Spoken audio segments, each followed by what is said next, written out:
नमस्कार। सबके हृदय में चैतन्य स्वरूप से विराजमान परम कृपालु परमात्मा को प्रणाम करता हुआ आप सभी दिव्य आत्माओं को सप्रेम जय गुरुदेव।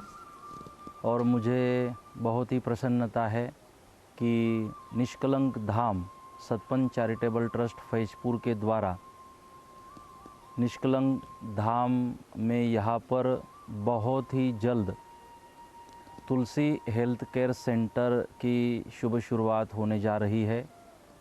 इस तुलसी हेल्थ केयर सेंटर का कार्य यहाँ पर प्रगति पथ पर है और बहुत ही जल्द कुछ महीनों में यह हेल्थ केयर सेंटर आप सबकी सेवा में उपलब्ध होगा। यहाँ पर हेल्थ केयर सेंटर के द्वारा हमारे सबके स्वास्थ्य के लिए, निरामय आयु के लिए कोशिशें की जाएगी। हेल्थ केयर सेंटर के द्वारा यहाँ पर इस विचारधारा से प्रेरित होकर कार्य किया जा रहा है कि पहला सुख निरोगी काया हमारा पहला सुख है और मैं मानता हूँ अंतिम सुख भी यही है, निरोगी काया। अगर हमारी काया निरोगी होगी, शरीर स्वस्थ होगा तो जीवन को जीने का आनंद भी हम प्राप्त कर सकते हैं। यहाँ पर शरीर स्वास्थ्य के लिए भी कार्य होगा और यहाँ पर मन स्वास्थ्य के लिए भी कार्य किया जाएगा। आयुर्वेद के द्वारा, नेचुरोपैथी के द्वारा, योग प्राणायाम के द्वारा और भी जो हमारे आयुर्वेद ने पंचकर्म हैं, जो भी हमारी मूल उपचार पद्धति है, उन उपचार पद्धतियों का उपयोग करते हुए अच्छा स्वास्थ्य और मानसिक स्वास्थ्य देने की कोशिश यहाँ पर हम कर रहे हैं। और यहाँ पर उन सेवाओं को देने के लिए अच्छी से अच्छी व्यवस्था देने की कोशिश ट्रस्ट के द्वारा यहाँ पर की जा रही है। आप सबको बहुत बहुत प्रणाम और सप्रेम जय गुरुदेव। हे विश्वनाथ शिव शंभो भजे। आइए दोनों हाथों से ताली बजाते हुए भगवान महादेव के लिए भी। और आज हमारा भाव था सबका, तो आज भगवान रोमानिया से भारत आए हैं महादेव बनकर। आइए दोनों हाथों से ताली बजाते हुए भारत माता की।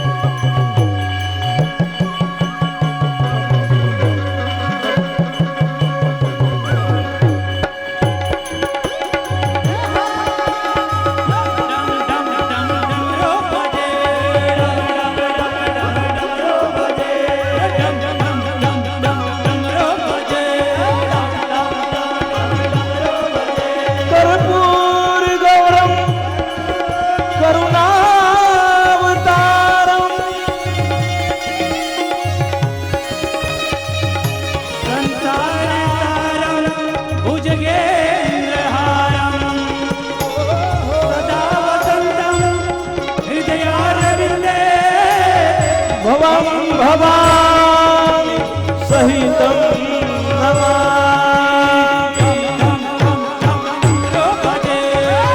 डम डम डम डमरू बजे।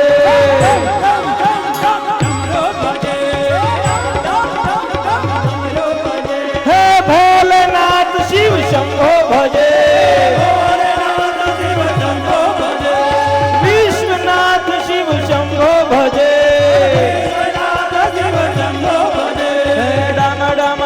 डम डमरू बजे। घन घन घन घन घंटा बजे। भोलेनाथ शिव शंभो भजे। भोले की जय जय, शिव जी की जय जय। भोले की जय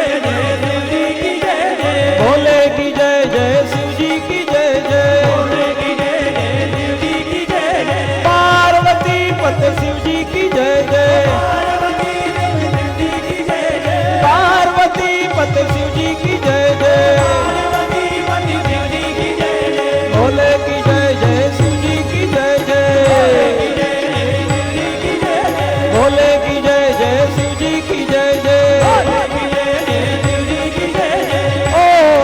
नमः पार्वती पते हर हर महादेव।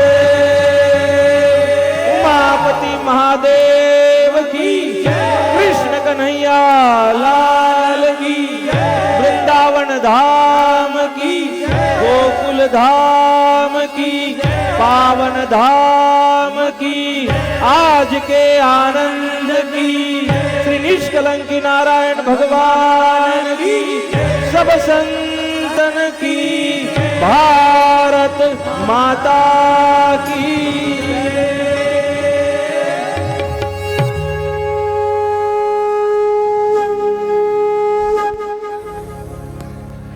भगवान श्री कृष्ण का जन्मोत्सव हमारे हृदय को गोकुल बनाते हुए आज हमने अपने हृदय में ही भगवान कृष्ण को धारण करने की कोशिश की है। तो भगवान श्री कृष्ण जन्मोत्सव के साथ यहाँ आज की कथा को विश्राम दे रहे हैं। आइए भगवान कृष्ण के साथ सभी का ताली बजाते हुए अभिवादन करते हुए और भगवान महादेव जी का भी अभिवादन करते हुए भगवान भोलेनाथ के लिए भी एक बार ताली हो जाए, क्योंकि भारत में आना, भारत में आकर भगवान महादेव को समझना, उस चरित्र को समझना ही नहीं तो खुद महादेव बन जाना, ये भारत माँ की कृपा है, भारत माँ का ये प्रभाव है कि यहाँ पर जो आ जाता है वो महादेव ही बन जाता है, महादेव का ही बन जाता है। यहाँ का कंकर कंकर शंकर है। तो बहुत बहुत महादेव जी का भी, वसुदेव जी का भी धन्यवाद करता हुआ और आप सभी का धन्यवाद करता हुआ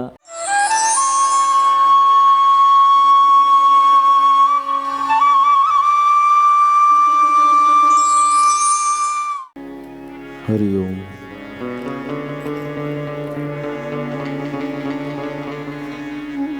हरि ओम।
सच्चिदानंद रूपाय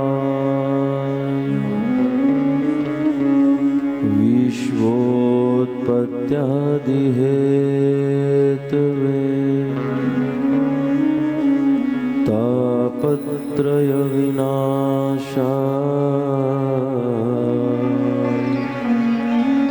श्री कृष्णाय वयं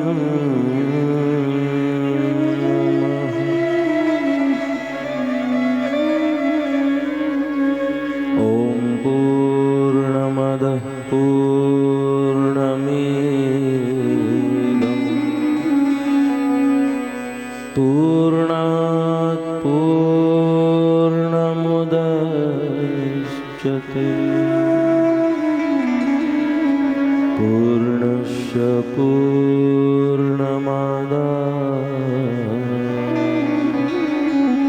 पूर्णमेवावशिष्यते।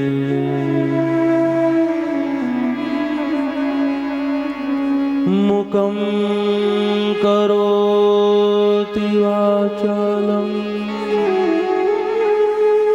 पुङ्गुं लङ्घयते गिरिं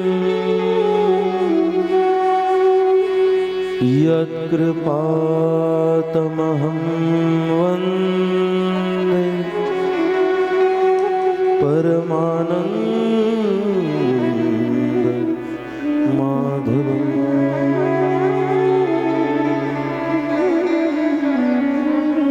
ॐ अज्ञानतिमिरान्धस्य ज्ञानाञ्जनशलाकया चक्षुः उन्मिलितं येन तस्मै श्री गुरुवे नमः। तस्मै श्री गुरुवे नमः।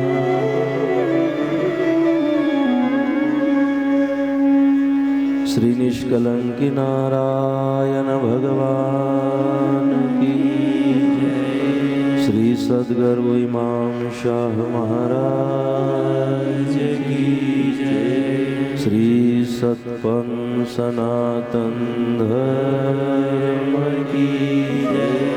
गोपाल कृष्ण भगवान की जय। प्रभु रामचंद्र भगवान की जय। प्रभु रामचंद्र भगवान की जय। पवन सूत हनुमान की जय। आदि जगत गुरु करसनदास जी महाराज की जय। जगत गुरु नानक दास महाराज की जय। संत श्री नथुराम बापा की जय। संत श्री तुलसी बापा की जय। श्री आदि शक्ति मात की जय। कुलदेवी उमिया मात की जय।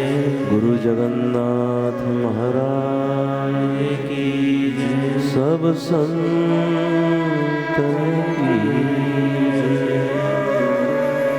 ओम नमः पार्वती पते हर हर महादेव। ओम नारायण श्री नारायण नारायण नारायण हरे हरे। जय जय श्री राधे। जय जय श्री राधे। जय जय श्री राधे।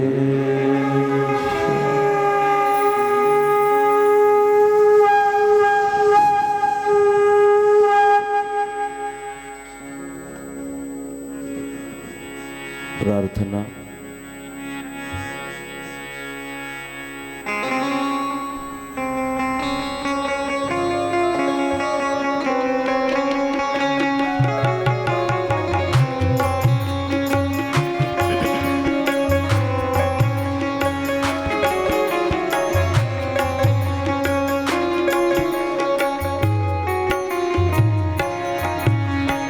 गमित स्वरूपे हृदय मां विराजो।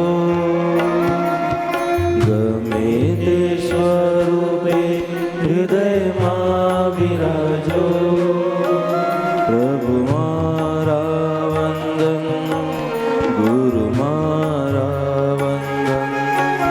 प्रभु मारा वंदन गुरु मारा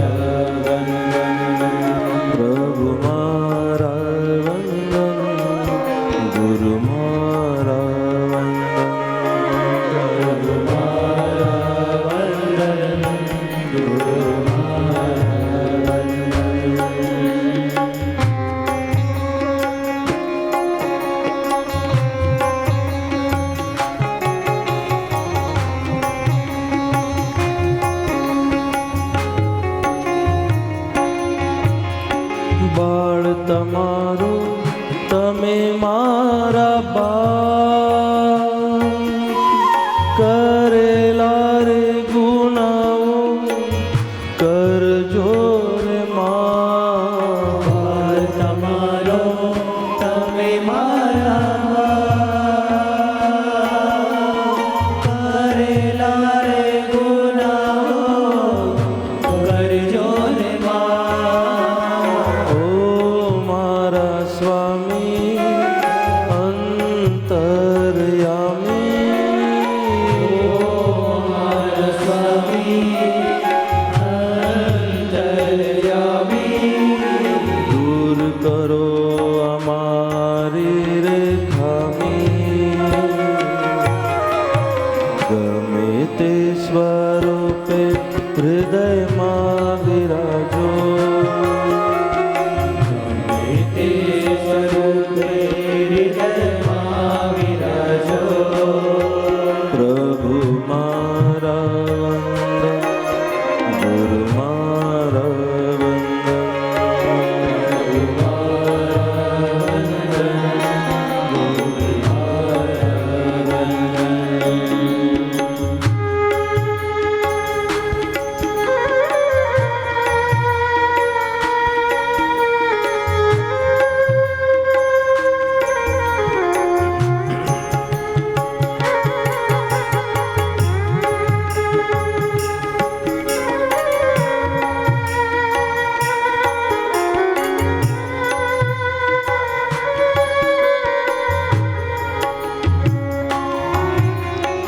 જગતના રેતા શું કરીએ વા સદબુદ્ધિ આપો સૌને મટે વાદ વિવાદ જગતના રેતા શું કરીએ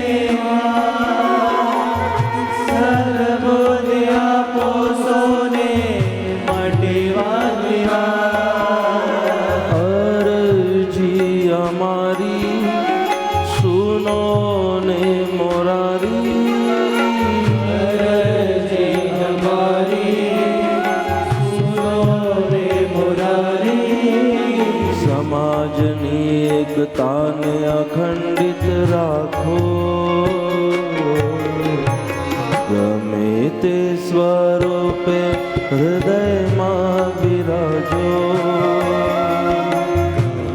તે સ્વરૂપે હૃદયમાં વિરાજો પ્રભુ મારા વંદન ગુરુ મારા વંદન પ્રભુ મારા વંદન ગુરુ મારા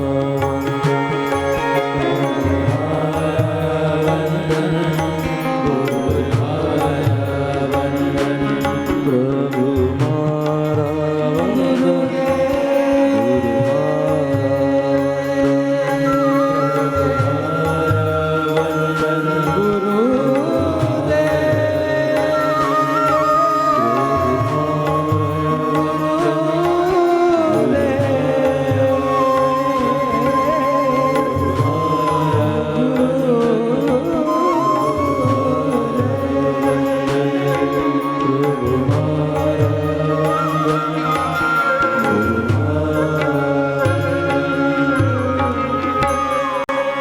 સદગુરુ દેવ કી જય।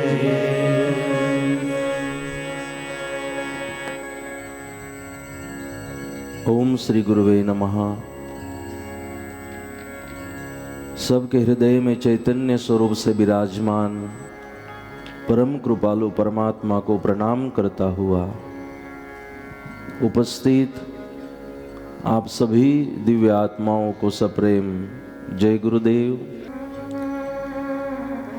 परम कृपालु परमात्मा आराध्य दैवत सदगुरुदेव भगवान गुरुदेव भगवान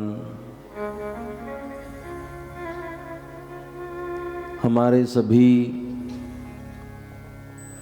दादा परदादाओं की कृपा संत महात्माओं के आशीर्वाद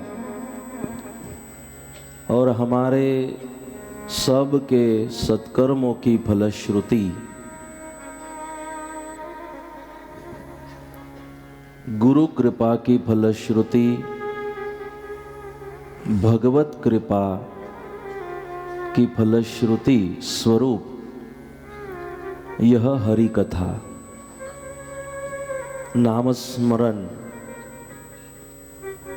अनंत ऐसे परम कृपालु परमात्मा का चरित्र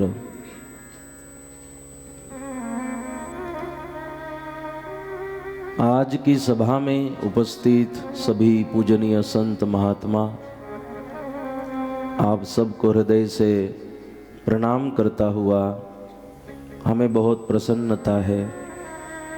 कथा के निमित्त भी संत है और भूमि भी संतों की है और संतों की उपस्थिति में मुझे कथा करने का ये शुभ अवसर यहाँ पर प्राप्त हुआ है, तो हम बहुत ही प्रसन्नता व्यक्त करते हैं। उपस्थित हमारे सभी पूज्य वडील, हमारे युवा मित्र, देवी स्वरूपा, सभी माताएं बहनें, संचालक श्री और सभी का हृदय से अभिवादन करता हुआ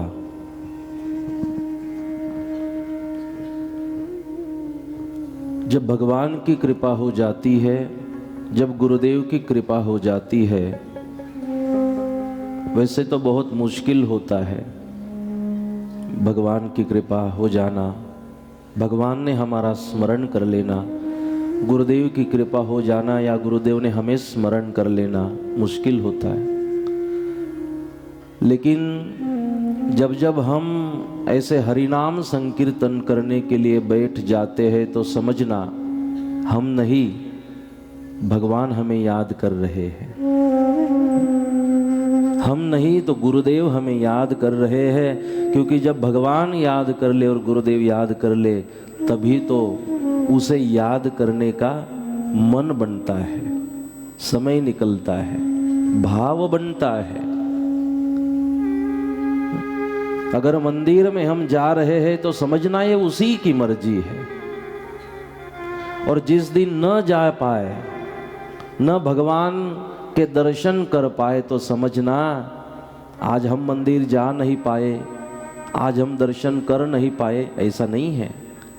आज आपने भगवान को सामने खड़ा करना पसंद नहीं किया, ये उसका मतलब होता है। आज भगवान नहीं चाहते थे तू उसे याद कर या प्रणाम कर, लेकिन जब मंदिर पहुंचते हो या गुरुदेव के दरबार में पहुंचते हो तो समझ लेना कि ये मेरे गुरुदेव की आज इच्छा थी मैं प्रणाम करूं, दर्शन करूं। आज मेरे प्यारे भगवान की इच्छा थी मैं मंदिर आऊं, मैं दर्शन करूं, मैं हरिनाम संकीर्तन करूं, क्योंकि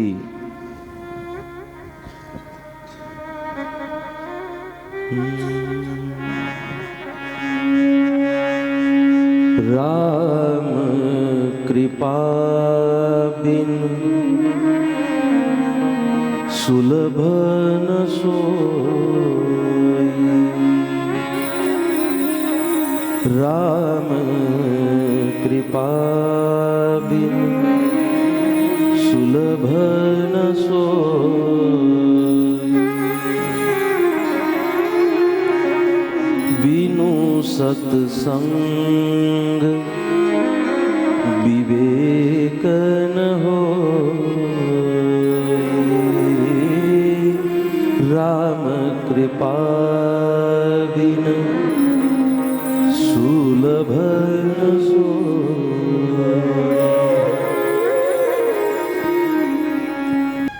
इसीलिए हम उस भगवान को शरण तो जाए, वो अंतर्यामी है, सब जानता है। ये बाकी इस जन्म के बाद की बात तो छोड़ो, जब गर्भवास में थे तभी भी तो उसने रखा, तभी भी तो भोजन भेजा, तभी भी तो श्वास चल रही थी हमारी। गर्भवास में कितनी छोटी सी जगह होती है, वहां भी तो उसने हमारी सारी व्यवस्था को किया। जैसे भक्त प्रहलाद के चरित्र में उसे शिक्षा दी, इसे भूखा रखो, भोजन मत दो। 8 दिनों के बाद हिरण्यकश्यप मिलने जाता है प्रहलाद को कि अब तो सुधर गया होगा, क्योंकि भोजन बंद किया है ना, भूखे पेट अब सुधरा होगा। तो जाके देखा टाइट सिक्योरिटी थी, एकदम Z+ सिक्योरिटी, कि कोई जाने ना पाए और कोई प्रहलाद को भोजन न कराए। तो वहां हिरण्यकश्यप दरवाजा खोला पहुंचा तो लगा था कि प्रहलाद ऐसे बैठा होगा, भूखे पेट, भूख लगी होगी, थका होगा, पिताजी माफ कर दो, मैं आज के बाद कभी नारायण को भगवान नहीं मानूंगा, मैं हिरण्यकश्यप को भगवान मानूंगा। इसको ये अपेक्षा थी, ये ढीला हो गया होगा। हिरण्यकश्यप जाकर देखता है तो वहां भोजन सामने पड़ा था और ओम ब्रह्मार्पणम ब्रह्म हवीर ब्रह्माग्नौ ब्रह्मणाहुतम ब्रह्मैव तेन गंतव्यम ब्रह्म कर्म समाधिना हरि ओम सहनावतु सहनौ भुनक्तु सह वीर्यं करवावहै तेजस्विना वधीतमस्तु मा विद्विषावहै। ओम शांति शांति शांति। बोली अन्नपूर्णा माता की जय। जैसे अन्नपूर्णा माता की जय बोली, हिरण्यकश्यप बोला है रुक। भोजन सामने था, अब ब्रह्मार्पण करके भोजन करने की तैयारी थी। हिरण्यकश्यप पहुंचा, हिरण्यकश्यप को आश्चर्य हुआ,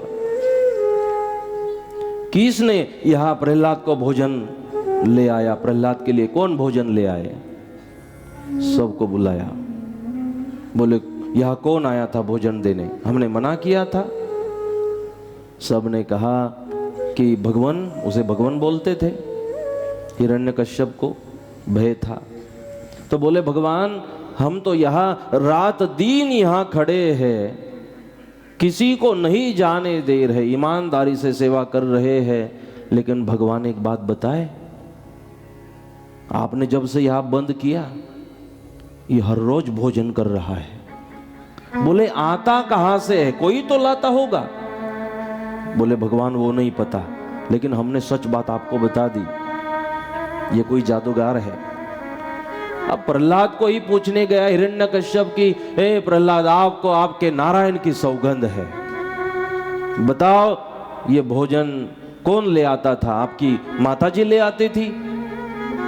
सेवकों ने कहा नहीं राजा जी, मां कयादू भी नहीं आती थी। प्रहलाद को पूछा कौन आते थे।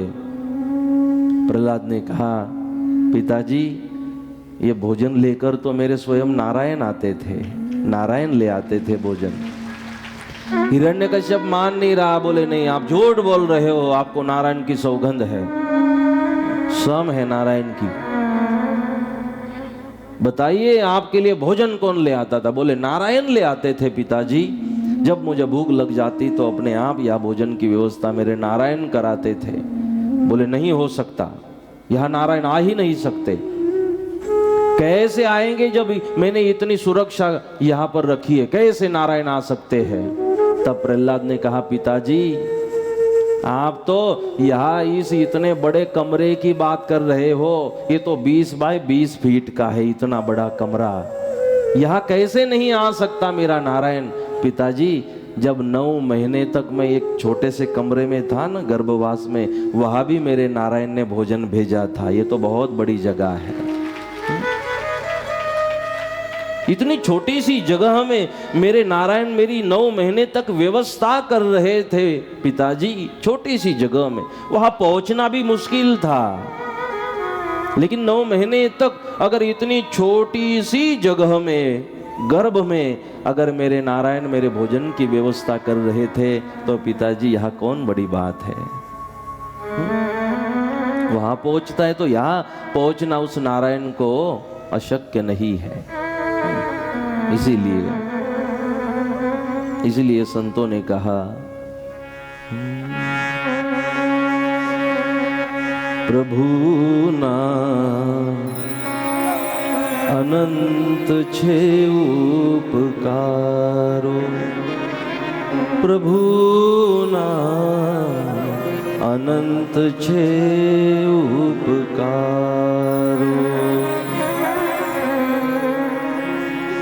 नव नव मास तने कोने संभाळ्यो नव नव मास नव नव मास नव नव मास नव नव मास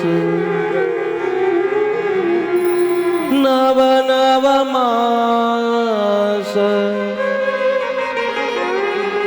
नव नव मास नव नव मास तने नव नव मास नव नव मास तने कोण संभाळ्यो माताना उदर माय प्रभुना अनंत छे उपकारो मानव थईने विचारो प्रभुना अनंत छे उपकारो प्रभुना अनंत छे उपकारो। और भोजन की व्यवस्था मेरे प्यारे भगवान नहीं करते, बस भोजन की नहीं, खादेलु अन्न तारू कौन पचावे, खादेलु अन्न तारू खादेलु अन्न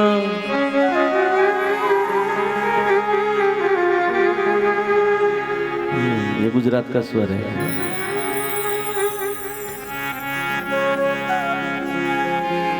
खादेलु अन्न तारू कौन पचावे, लोही ने लाल बनावे प्रभुना अनंत छे उपकारो प्रभुना अनंत छे उपकारो। भोजन की व्यवस्था नहीं करते,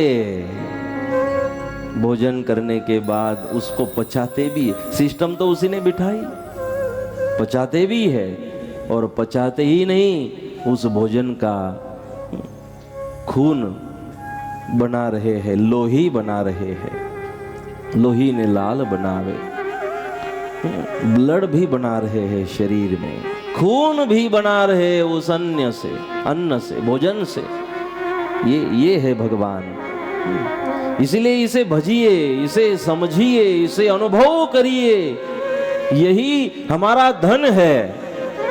और मीराबाई ने तो कहा यह धन कैसा है, खर्चे न खूटे, खर्चे न खूटे, खर्चे न खूटे, चोर न लूटे, खर्चे न खूटे, चोर न लूटे,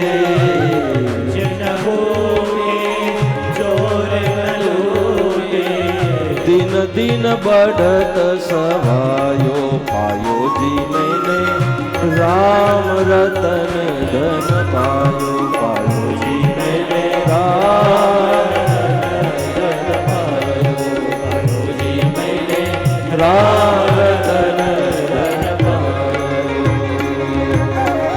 वस्तु अमौलिक दी मेरे सदगुरु, वस्तु अमौलिक दी मेरे सदगुरु, वस्तु अमौलिक दी मेरे सदगुरु, वस्तु अमौलिक दी मेरे सदगुरु, कृपा कर अपनायो पायो जी मैंने राम रतन धन पायो, पायो जी मैंने राम रतन धन पायो, पायो जी मैंने राम रतन।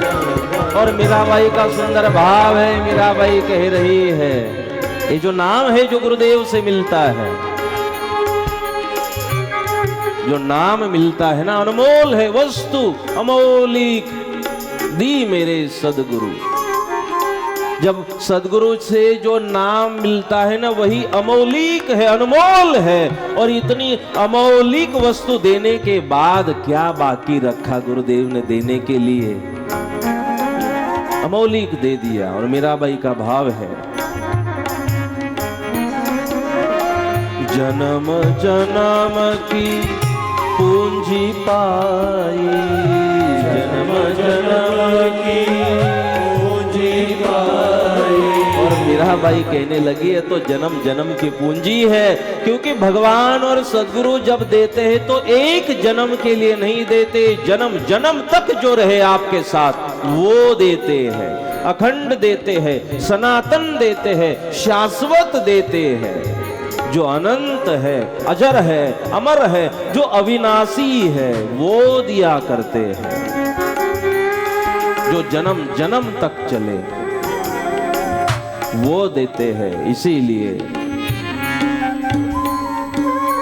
भगवान बस भोजन की ही व्यवस्था नहीं करते, भोजन के साथ साथ अगली व्यवस्था पचन करना, पचाना, उसका खून बनाना व्यवस्था करते हैं। इसीलिए उस भगवान को मानव थई ने विचारो कि हम इंसान बनकर उस भगवान की महिमा को समझने की कोशिश करें। इसीलिए भगवान का दशावतार का यह चरित्र है कि भगवान सब कुछ बस हम सब के लिए कर रहे हैं।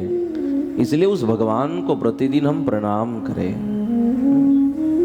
कोई माँ बेटे को सिखाती है, बेटा कोई चॉकलेट दे तो उसे थैंक यू कहना चाहिए। सिखाती हो नहीं सिखाती हो, चलो धन्यवाद सिखाओ, थैंक यू सिखाओ, वो आपकी बात है, लेकिन बोलते तो हो कि जिसने हमें चॉकलेट दी, कुछ प्रेजेंट दिया, भेंट दिया, तो उसे धन्यवाद कहो, थैंक यू कहो। तो किसी ने भेंट वस्तु दे दी आपको, कोई प्रेजेंट दिया, तो आप बदले में थैंक यू बोल रहे हो, धन्यवाद बोल रहे हो। तो जिसने शरीर दिया, क्या उसे धन्यवाद नहीं होना चाहिए? क्या उसे थैंक यू नहीं होनी चाहिए जिसने शरीर दिया? तो ये भी तो सिखाए साथ साथ कि बेटा चॉकलेट देने वाले का ही नहीं, चॉकलेट खाने के लिए शरीर दिया, उस भगवान को भी प्रणाम किया करो, थैंक यू कहा करो उठने के बाद। साथ साथ में ये भी सिखाए अपने बेटे को, क्योंकि ये भगवान, हम तो रात्रि में सो रहे हैं, हृदय कौन चलावे? रात्रि में सो रहे हैं, कौन इस हृदय को चला रहे हैं? वो नहीं सो रहा। इसीलिए सतपंथ के जो भी शास्त्र है, सतपंथ की जो विचारधारा है, सतपंथ का जो तत्व ज्ञान है, या तो सतपंथ का कर्म कांड है, वो भगवान से जोड़ता है और भगवान के प्रति श्रद्धा को बढ़ाता है। चाहे कर्म कांड हो, चाहे तत्व ज्ञान हो सतपंथ का, वो हमें भगवान की ओर ले जा रहा है, हृदय में भगवान के प्रति भाव को प्रकट कर रहा है, श्रद्धा विश्वास को प्रकट कर रहा है। सदगुरुदेव इमाम साहब महाराज ने बहुत होशियारी से ये सब किया है, क्योंकि ये गृहस्थी जो गृहस्थाश्रमी है, किसी भी तरह कर्मकांड या तत्व ज्ञान को लेकर उन्होंने ऐसा ये एक नियम बनाया और ऐसी एक रचना बनाई कि ये जो सब जीव है, जिस भगवान से सब है, जिस भगवान के सब अंश है, ये आत्मा है, परमात्मा की अनुभूति करे, परमात्मा से अपने आप को जोड़ ले। ये जीव शिव के साथ मुलाकात करे, भेंट करे, पहचान करे, उसे भूले नहीं।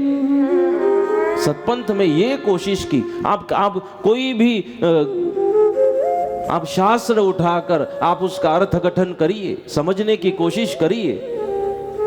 सारांश सतपंथ के तत्व ज्ञान कर्मकांड का यही है कि बस भगवान के बनिए, उसके हो कर रहिए, उसे अनुभव करिए। आनंद मिलेगा, क्योंकि इस दुनिया में वही एक अविनाशी है। आप अविनाशी से जुड़ोगे तो फिर आप अविनाशी तत्व में एक हो जाओगे, और आप जो क्षण भंगुर है उसके साथ जुड़ते हो, जो क्षणिक है, जो नाश होने वाला है, उस प्रवृत्ति से जुड़ते हो तो आपका भी विनाश होगा। आपे डूबे ने बीजा ने डुबावे। लेकिन सतपन का तत्व ज्ञान, सतपन के तत्व ज्ञान का, कर्म कांड का, चाहे आप घटपाट पूजा के मंत्रों को समझने की कोशिश करिए, उसका भी जो ज्ञान है, मंत्रों का ज्ञान, उसका भी जो भाव है, जो पाठ की स्थापना की जाती है, घट की स्थापना की जाती है, जल भरा जाता है, 4-10 दिशाओं में पूजन किया जाता है, विश्व ब्रह्मांड के देवी देवताओं का स्मरण किया जाता है, मंत्रों से हृदय से आवाहन किया जाता है, मुखियों के द्वारे। मुखी वह जो भगवान का मुख है, भगवान के मुख को मुखी कहा। और जब भगवान को किसी को आशीर्वाद देना हो, कल्याण करना हो, तो भगवान मुखी के मुख से बोला करते हैं, अपने आशीर्वाद भेजा करते हैं। आप पढ़ना मुखी के आचार संहिता को भी और मुखी के अधिकार को भी पढ़ना।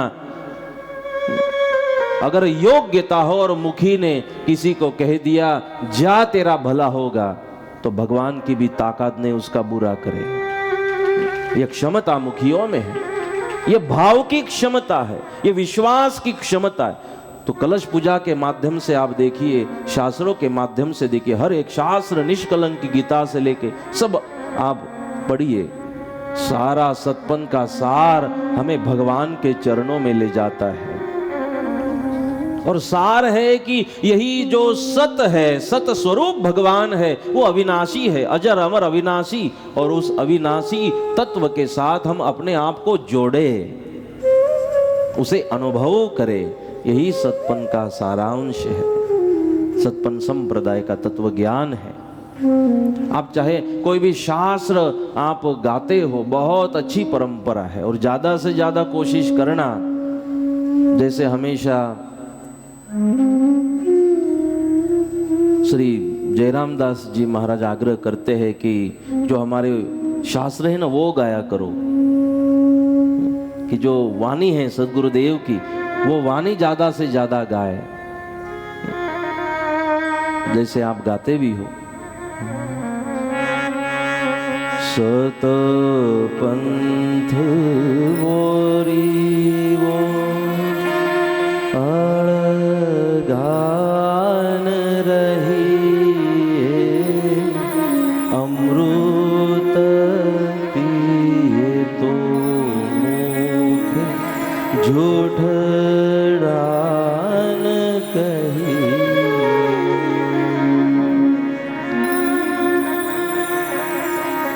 बोल तो रहे हो, झूठ डान कहिए, आपको आपका पता, हमें नहीं। कहने का मेरा भाव है कि जैसे ये शास्त्र है, कितना भाव है। आगे तो आओ आओ मारा मोती ना व्यापारी, कितना बढ़िया भाव है भजनों में। ये क्यों दिया ये सब, एक एक एक एक जो शास्त्र है, जो गाते हैं उन्हें भी आनंद आता है, और जो सुन रहे हैं बस उनके भी हृदय में भाव निर्माण हो रहा है। ऐसे शास्त्र है, तो इन शास्त्रों के माध्यम यही गाया करे ज्यादा से ज्यादा सदगुरुदेव की वाणी को। जो ये सब शास्त्र है, ये मराठी में भी गाते हैं। वह लिपि मराठी है गुजराती, लिपि हिंदी है, मराठी, लेकिन है सारे शास्त्र गुजराती। मतलब महाराष्ट्र में भी यही अमृत वाणी गाई जाती है, सदगुरुदेव की वाणी गुजराती में यही गाई जाती है, यही गुजराती पद वहाँ के महाराष्ट्र में भी गाया जाता है, यही वाणी जो हम बचपन से इस वाणी को गाए आ रहे हैं। बचपन में गाते जरूर थे, उसका अर्थघटन नहीं पता था, और अब उसका अर्थ भी पता चलने लगा है और आनंद आता है। इसीलिए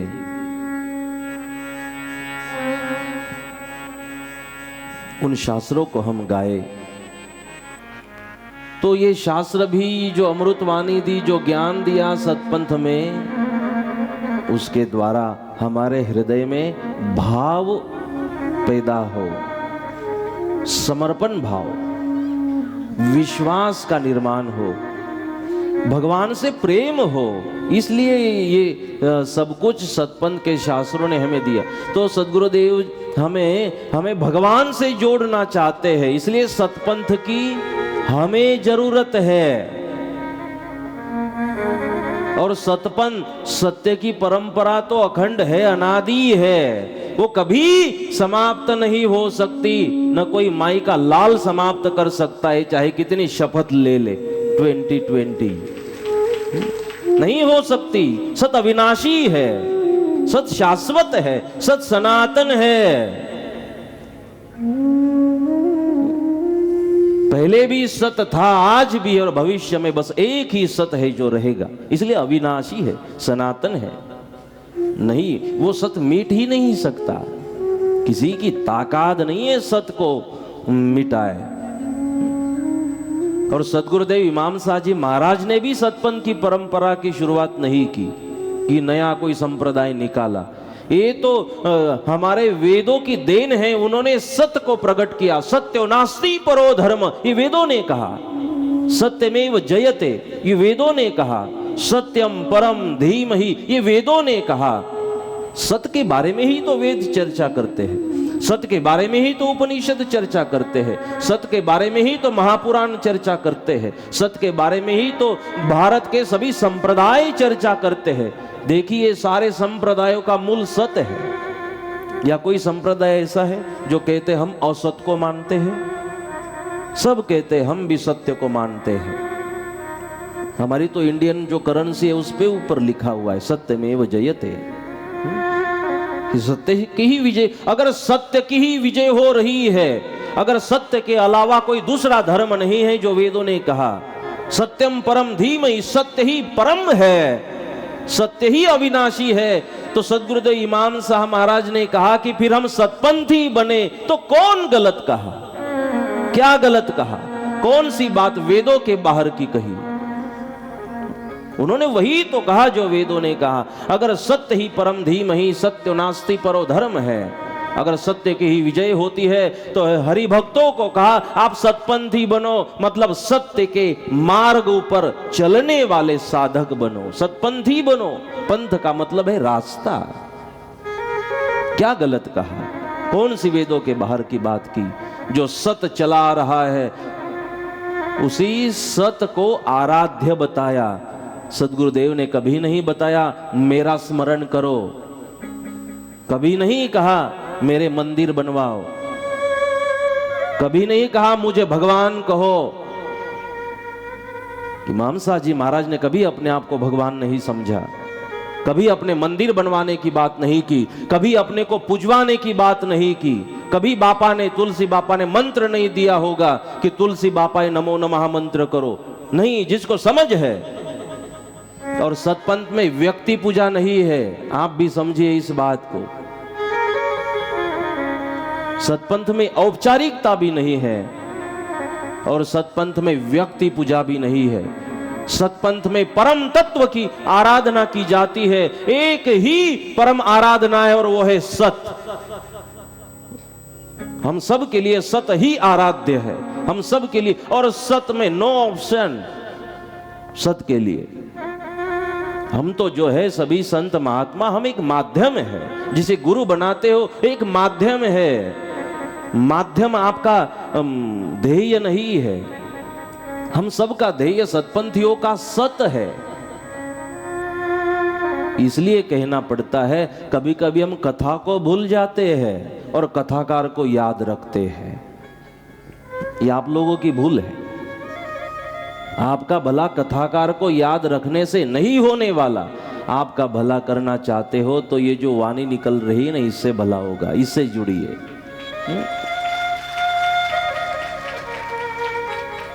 हम वक्ता को याद रखते हैं, महाराज बहुत बढ़िया बोल रहे थे, तूने सुना कितना बढ़िया, वो जरूरी है।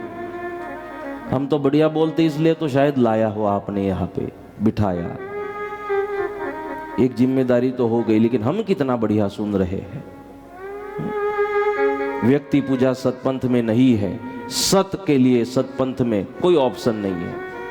इसीलिए तो प्रमाण है इस बात के। मैं यहाँ मंच से 7 दिनों में 8 दिनों में जो बात कहूंगा, आपको अधिकार है मुझे प्रमाण मांगने का, सारी बातों का जो मैंने यहाँ से कही मांग सकते हो आप लोग, मांगना भी चाहिए। और हम अगर सतपंथ के नाम से रोटी पा रहे हैं तो ऐसे पूछना चाहिए सतपंथ के बारे में कि महाराज बताओ इसका प्रमाण क्या है। आपको अधिकार है और कोई गलत नहीं होगा जब आप सतपंथ के बारे में पूछोगे। अगर सदगुरुदेव इमाम साहब जी महाराज खुद को भगवान मानते, व्यक्ति पूजा में मानते, तो आज भी प्रेरणा पीठ पिराना में अपने से पहले अपने शिष्य की समाधि नहीं पूजवाते। लेकिन मेरे सदगुरुदेव ने, जब हमारे गुरुदेव से ये कथा हमने सुनी थी ना हाजरवीर महाराज की, कि सदगुरुदेव को मिलने गए हाजरवीर महाराज जिन्होंने बचपन से सेवा की, सदगुरुदेव की जब मिलने गए, जब सदगुरुदेव ने कहा कि अब हमें समाधि लेना, हम समाधि लेना चाहते हैं, तब जब हाजरवीर महाराज मिलने गए कि आज तक हमसे जो सेवा हुई भगवान गुरुदेव, इसमें कोई गलती हुई हो तो हमें अपराध माफ करे, हमें क्षमा करे। तब सबको सदगुरुदेव आशीर्वाद दे रहे थे। नाया जी को आशीर्वाद दिया, किकी बाई भाबाराम को आशीर्वाद दिया, शाना काका जी को आशीर्वाद दिया, मेरे बाद आपको इस परंपरा को संभालना है। जैसे हाजरवीर महाराज मिलने गए तो कहा हम आपको आशीर्वाद देते हैं, हम और किसी जगह आपको नहीं भेज रहे, आप यही मेरे साथ रहोगे। और हाजरवीर महाराज मैं आज्ञा कर रहा हूँ कि मेरे से पहले आपकी यह समाधि होगी और मुझे प्रणाम करने के लिए जो भी भक्त आएगा पहले मेरे सेवक का प्रणाम करेगा, पहले मेरे सेवक का प्रणाम होगा, फिर मेरा प्रणाम होगा तो मुझे प्रणाम मंजूर होगा। कौन कह सकता इस बात को? जो जीवन को समझा हो, जो सत्य को समझा हो। कोई अभिमान नहीं सदगुरु बनने का, 12 कलाएं विराजमान थी इस महात्मा में, कोई अभिमान नहीं। हम किसी का एक काम कर दे, कह देते हैं तेरा भला हो जाए, तो जीवन भर हम उसको याद रखते हैं। अभिमान आ जाता है किसी का भला करने का। मेरे सदगुरुदेव के चरित्र को पढ़ना, कितनों का भला किया, लेकिन विनम्रता थी, कोई अभिमान नहीं। और वहां आशीर्वाद दे गए अपने शिष्य को। हाजरवीर महाराज के आंखों में आंसू आने लगे। गुरुदेव आप तो मेरे आराध्य हो, आप तो मेरे गुरुदेव हो, कैसे मंजूर करेगा ये शिष्य कि पहले शिष्य का प्रणाम हो और बाद गुरुदेव का प्रणाम हो? नहीं गुरुदेव, ऐसा आशीर्वाद मत देना। लेकिन मेरे सदगुरुदेव ने कहा हाजरवीर महाराज यही होगा। अगर मैं जो कर पाया हाजरवीर महाराज तो आपकी सेवा के कारण कर पाया, इसीलिए मैं सेवा को पूजाना चाहता हूं। मैं अपने आप की पूजा नहीं करना चाहता। जो धर्म के लिए जिया, जो देश के लिए जिया, वो पूजना चाहिए। आपने मुझे तो पूजेगा ही पूजेगा समाज, लेकिन मुझे पता होना चाहिए मैं तो आपसे हूं। इसलिए पहले आपका प्रणाम होगा। और आज भी हम जाते हैं प्रेरणा पीठ तो पहले हाजरवीर महाराज को प्रणाम होता है और फिर सदगुरुदेव का प्रणाम होता है। यही परंपरा है। जब अमृत महोत्सव प्रेरणा पीठ में होता है तो पगपाड़ा संघ लेके सब लोग जाते हैं। पूरे भारत भर से, वहाँ सभी राज्यों से पगपाड़ा संघ प्रेरणा पीठ पहुँचता है। तो वहाँ के जो जगत गुरु है वो सामने से भक्तों को, शिष्यों को लेने के लिए, स्वागत करने के लिए आते हैं। ये प्रेरणा पीठ की परंपरा है। तो ये परंपरा हमें संदेश देती है। जो भगत आए हैं उनको लेने वहां के जो गादीपति है वो भक्तों को लेने आते हैं। ये परंपरा तब से शुरू, ये सतपंथ के संस्कार है। क्यों? क्योंकि हमें कोई अभिमान न आ जाए, हम अपने आप को पूजने न लग जाए, हम अपने आप को भगवान न समझने लग जाए। इसलिए शायद ये परंपराएं हैं, और इसलिए वहां शिष्य को पहले प्रणाम है, बाद में सद्गुरुदेव को। शायद इसीलिए परंपरा है, इसलिए सत को मानने की बात कही है सतपंथ की परंपरा में। मेरी इच्छा थी मैं बुद्ध अवतार, निष्कलंक के अवतार में ये सारी बातें कहूं, लेकिन तब भूल न जाऊं, ये कह दी। क्योंकि मुझे याद है कृष्ण चरित्र चल रहा है,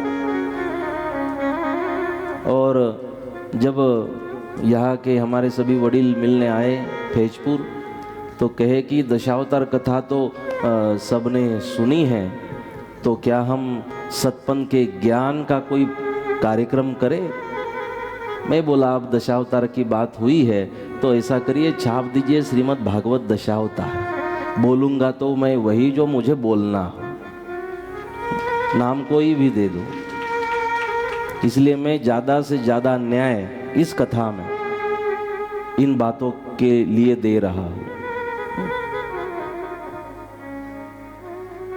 इसलिए मैंने इसलिए कहा कि महाराज भूल तो नहीं गई, कृष्ण अवतार चालू है, भूलते नहीं, इसलिए महाराज है। तो पगपाड़ा की परंपरा, वहां पर समाधि जो शिष्य की पूजी जाती है, ये हमें संदेश है, अपने आप को भगवान मत समझ लेना। व्यक्ति पूजा नहीं है सतपंथ में, सत की पूजा है, सत के लिए है। इसलिए हमें इन 4-5 दिनों में बहुत आग्रह हुआ कि हमारे कंपा में आओ, हमारे कंपा में आओ पगला। मैं कहा मेरी पगला की उम्र नहीं है, मेरी पगपाड़ा की उम्र है, और 8-10 साल जाने तो फिर पगला ही पगला। फिर इतना समय थोड़ी बैठ पाएंगे यहाँ, फिर एक एक कंपा में 4-4 दिन। फिर क्योंकि हम भी अनुभव कर रहे हैं